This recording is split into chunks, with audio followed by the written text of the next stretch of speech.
Sénateur Oussakos, merci, honorable collègue.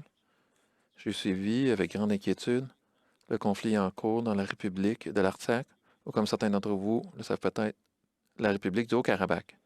Le 27 septembre, l'Azerbaïdjan a lancé une nouvelle offensive sur la République de l'Artsakh, sur toute la ligne de contact.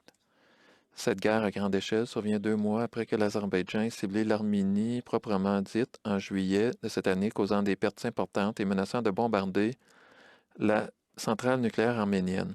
Depuis le début des combats, il y a eu 3 soi-disant cessez-le-feu organisés par la Russie, la France et les États-Unis, les 10, 18 et 26 octobre.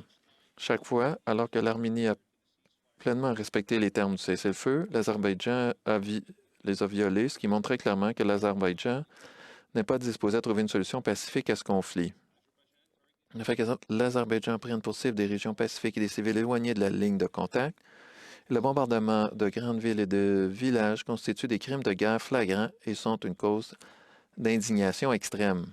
Selon les rapports officiels, les pertes civiles et militaires s'accumulent, en partie grâce à une technologie canadienne des drones. Il y a une destruction importante des infrastructures civiles, comme la cathédrale principale de Stepanakert, ainsi que des fournitures humanitaires de base. L'implication de la République de Turquie, qui fournit un soutien militaire et des mercenaires djihadistes étrangers pour combattre aux côtés de l'armée azerbaïdjanaise, aggrave la situation. Il s'agit là d'une violation manifeste du droit international indigne d'un allié de l'OTAN et qui doit être condamné immédiatement dans les termes les plus forts possibles. Les actions de la Turquie ne devraient surprendre personne qui a prêté attention au président Erdogan et à son régime autoritaire et à leur agression accrue ces derniers temps, tant sur le plan intérieur que dans toute la Méditerranée, la région Baltique et le Moyen-Orient. Ce qui m'inquiète le plus, c'est que cette agression n'a pas été contrôlée par le monde occidental, y compris par nous, le Canada, et ne sert qu'à enhardir davantage Erdogan et à encourager ses aspirations pan-turques en Asie mineure. Nous l'avons vu lorsqu'il a converti Sainte-Sophie en mosquée, ce qui constitue un manque de respect et une violation directe du droit international. Cela fait des mois qu'il ne l'a pas fait et pourtant aucune conséquence. Nous le voyons dans le refus de la Turquie de respecter les eaux souveraines de la Grèce et de Chypre, alors qu'il ignore les déclarations de l'ONU et allant jusqu'à menacer de faire la guerre. Ces dernières semaines, des preuves accablantes ont montré que l'Azerbaïdjan utilise les drones d'attaque Bayraktar TB2 fabriqués en Turquie, et c'est là que cela nous touche. La semaine dernière, nous avons vu des images d'un fonctionnaire arménien de la défense montrant les parties d'un de ces drones abattus. Et ce qui est vraiment troublant pour nous, ou devrait l'être, c'est que ces drones sont non seulement équipés de technologies de ciblage de fabrication canadienne de L3 Harris, mais nous savons maintenant également qu'ils sont équipés du moteur Rotax fabriqué par une filiale autrichienne du fabricant canadien Bombardier. Mes chers collègues, comment est-ce possible puisque le Canada a interdit les exportations de technologies de défense vers la Turquie en octobre de l'an dernier, suite à leur invasion dans le nord de la Syrie, et qu'il a renouvelé cette interdiction en avril de cette année? En ce qui concerne les pièces de moteur, il y a une petite faille car elles sont soumises à des réglementations en Autriche où elles sont fabriquées. Mais Bombardier a fait ce qu'il fallait et a suspendu toute livraison de ses moteurs d'avion à des pays dont l'usage n'est pas clair en raison de rapports faisant état de leur utilisation probable dans des drones azerbaïdjanais. Mais qu'en est-il de la technologie de ciblage? Je félicite le ministre canadien des Affaires étrangères, M. Champagne, pour avoir annoncé au début du mois que le Canada suspendait des licences d'exportation vers la Turquie pour la technologie de ciblage. Mais pourquoi est-ce que ces permis avaient été accordés au départ? Qu'est-il arrivé à l'interdiction initiale? C'est avéré que des dérogations ont été accordées à l'interdiction. Et il faudrait savoir pourquoi. Pourquoi est-ce que ces dérogations ont été accordées et par qui? La Chambre des communes n'a pas pu obtenir de réponse directe d'un haut fonctionnaire à ce sujet la semaine dernière en comité. Nous savons que le premier ministre Trudeau a parlé de ses exportations au président Erdogan lors d'un appel téléphonique en avril dernier, puis à nouveau au début de ce mois. Notre premier ministre s'est conclu avec le président Erdogan un accord dont nous ignorons l'existence. Si c'est le cas, cela se reproduira-t-il? Il est crucial que le Canada ne s'engage pas dans de nouvelles ventes avec la République de Turquie, qu'il respecte strictement sa décision d'arrêter toutes les exportations sans ingérence personnelle du premier ministre. Les Canadiens méritent l'assurance qu'aucune autre exemption ne sera accordée par M. Trudeau au président Erdogan. L'interdiction de la technologie militaire offensive et agressive à la destination de la Turquie, encore utilisée aujourd'hui pour combattre des génocides et des crimes contre l'humanité, doit être maintenue. Point final. Pas d'exception. L'autre chose dont nous avons besoin, c'est d'aborder correctement ce qui se passe, le dénoncer. Depuis le début de ce conflit, dans les années 90, le Canada et la communauté internationale se sont abstenus d'utiliser le langage approprié pour condamner l'agression de l'Azerbaïdjan, l'encourageant à poursuivre ses attaques même pendant cette pandémie mondiale. Le premier ministre Trudeau et le ministre Champagne doivent condamner sans équivoque ces agressions et dénoncer les crimes odieux, les violations du droit international commis par l'Azerbaïdjan avec l'aide de la puissance et du soutien militaire de la Turquie. Le Canada doit le faire, non pas pour des raisons politiques, mais parce que c'est la bonne chose à faire. Ce que nous voyons actuellement est similaire à la réponse du gouvernement Trudeau à l'agression accrue de la Chine, que ce soit à Hong Kong, contre les musulmans ouïghours, l'intimidation de Taïwan, l'agression dans la mer de Chine, ou la détention illégale des deux Michael. Le premier ministre Trudeau ferme les yeux, plaçant les intérêts commerciaux et Dieu sait quoi d'autre au-dessus de tout. Cela ne fait qu'encourager le comportement tyrannique de personnes comme Xi Jinping et Erdogan. C'est ce que l'on voit, les tyrans, les agresseurs qui utilisent les leviers économiques pour faire ce qu'ils veulent.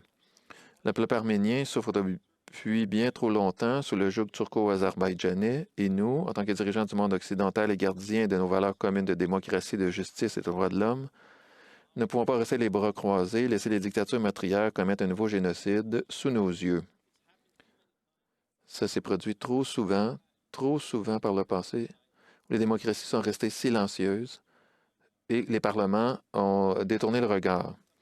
Depuis des milliers d'années, la République de l'Artsakh fait partie intégrante de l'Arménie historique, n'a jamais fait partie de l'Azerbaïdjan indépendant. La seule revendication de l'Azerbaïdjan sur l'Artsakh est le fait que le dictateur soviétique Joseph Staline l'a volé aux Arméniens, l'a donné à l'Azerbaïdjan, tout comme il l'a fait avec le Nakhichevan, l'autre enclave arménienne à l'ouest, dans le cadre de la stratégie communiste de division et de conquête de l'URSS. Pendant la période de déclin de l'Union soviétique, les Arméniens pacifiques d'Arménie et de l'Artsakh ont exigé la réunification avec l'Arménie et plus tard leur droit fondamental à l'autodétermination et à l'indépendance. Ils y sont parvenus par un référendum conforme au droit international. En réponse à cette demande, les nationalistes azéris ont perpétré des massacres et des pogroms dans la ville azerbaïdjanaise de Sumgait, causant la mort d'hommes, de femmes et d'enfants arméniens innocents. Cette campagne de nettoyage ethnique commise par les forces azéries contre les Arméniens a créé un précédent pour d'autres crimes contre l'humanité, y compris le programme de Bakou comme 1990 et la campagne de haine parrainée par l'État en Azerbaïdjan contre les Arméniens. Ne vous y trompez pas, si la guerre continue et que les forces azerbaïdjanaises soutenues par la Turquie et les mercenaires djihadistes étrangers entrent dans la République de l'Artsakh, un second génocide du peuple arménien aura lieu. Ce sont des faits, pas des hypothèses, pas des spéculations. Il s'agit de réactions alarmantes et d'avertissements à la communauté internationale. Le président Erdogan de Turquie et le président Aliyev d'Azerbaïdjan ont longtemps utilisé une rhétorique aussi toxique, jurant qu'ils s'engagent à mettre fin au génocide inachevé perpétré par leurs ancêtres ottomans panturcs contre les peuples arméniens, grecs, pontiques et assyriens. Ce n'est pas moi qui le dis, c'est ce que les ministres du gouvernement Erdogan disent en Turquie. C'est complètement dégueulasse. Les actions du Canada sur la scène mondiale doivent être guidées par notre ferme adhésion à nos valeurs et principes et non par la politique de deux poids, deux mesures, l'opportunisme politique ou la pression des entreprises. Nous ne pouvons pas laisser les intérêts économiques et l'influence des puissances étrangères nous dicter notre réaction face à des questions aussi graves. Les actions des parents du Canada doivent refléter notre réputation en tant que gardiens et artisans de la paix. La première étape pour y parvenir, c'est de faire la distinction entre les agresseurs et les victimes pacifiques innocentes. Depuis le cessez-le-feu de 1994, l'Azerbaïdjan n'a cessé de violer ce plan, ce qui suscite des graves préoccupations par rapport à la paix et la stabilité. Le gouvernement de Bakou a constamment rejeté les appels internationaux visant à permettre la mise en place de mécanismes internationaux le long de sa ligne de contact avec la République de l'Artsakh. D'autre part, l'Arménie et l'Artsakh ont toujours plaidé pour l'installation de ces dispositifs de localisation des tirs afin de renforcer les mesures de confiance et de dissuader de nouvelles violences. Il n'y a absolument aucun doute quant à l'identité de l'agresseur dans ce conflit. Comme le président français Macron l'a dit, il n'y a aucune justification aux actions de l'Azerbaïdjan.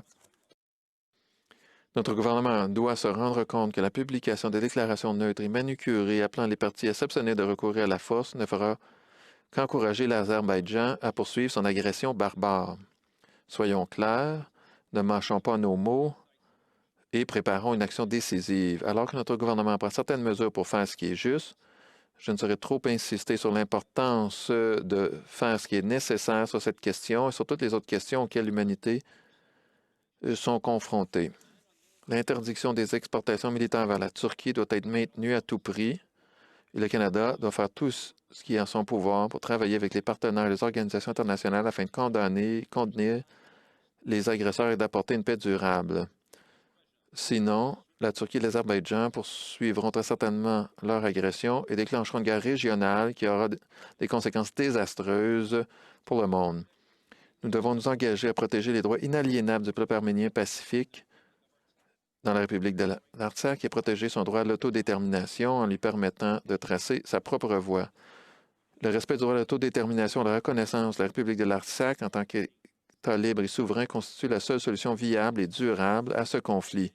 Et c'est la seule façon dont nous pourrons dissuader de nouvelles violences dans la région et empêcher d'autres conflits de se produire dans d'autres parties du monde.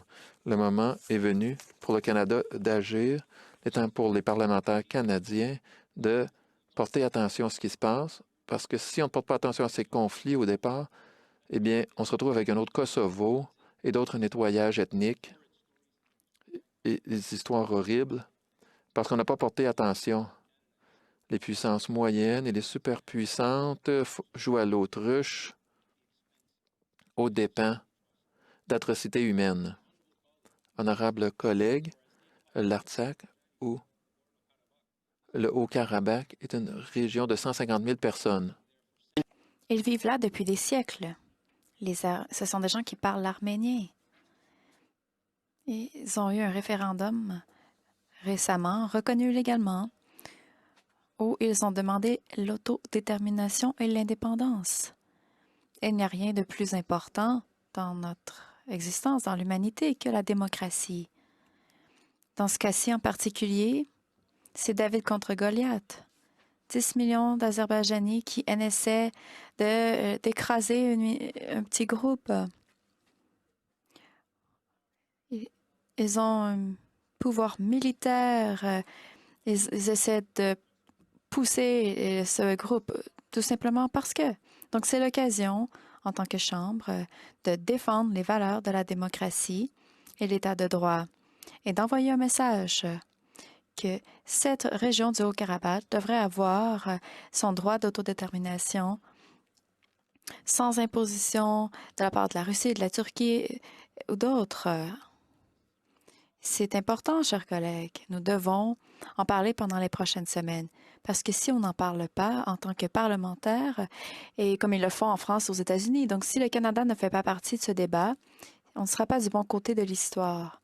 Il y aura, et dans quelques années, on en parlera avec honte.